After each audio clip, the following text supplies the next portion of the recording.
Zee 24 तास एक पाऊल पुढे। नाशिक जिल्ह्यात सध्या सीबीएसई आणि आयसीएसई माध्यमांच्या शाळांचं पीक आलंय।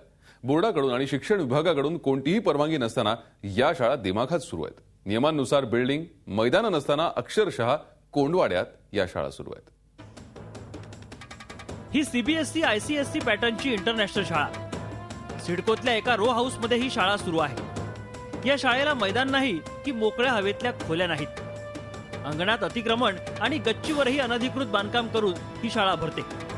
आणखी महत्त्वाचं म्हणजे या शाळेला कुठलीही परवानगी नाही। नाशिकमध्ये कुत्र्याच्या छत्र्यांसारख्या अशा शाळा निघाल्या आहेत।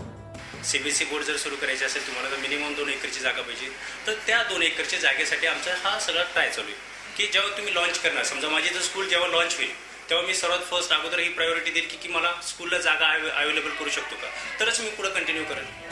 राज्यात प्री प्रायमरी शाळांना परवानगीची गरज नाही, त्यातही कुठलेही निर्बंध पाठवत हात वर केलेत। भविष्यात या शाळांना जर मान्यता मिळाल्याच नाही तर भविष्यात या मुलांच्या शिक्षणाचा प्रश्न निर्माण होतो आणि मग असे प्रश्न निर्माण झाल्यानंतर पुनश्च त्या मुलांच्या परीक्षेचा, त्या मुलांच्या दाखल्यांचा असे समस्या भविष्यात निर्माण होऊ नये म्हणून सदरच्या शाळा ज्या आहेत या मान्यता मिळाल्याशिवाय सुरू करू नये असं आपण संबंधित संस्था चालकांना कळवलेलं। नवीन जर एखादी शाळा असेल आणि तिथे जर आयसीएसई बोर्ड जर लागलेला असेल तर पालकांनी 100% हा फसवणुकीचा प्रकार आहे या निष्कर्षावर यायला पाहिजे आणि तिथे जायला नको। कायद्यातल्या पळवाटांचा आधार घेत प्राथमिक शिक्षणाचा काळा बाजार राजरोसपणे घराघरात होतोय।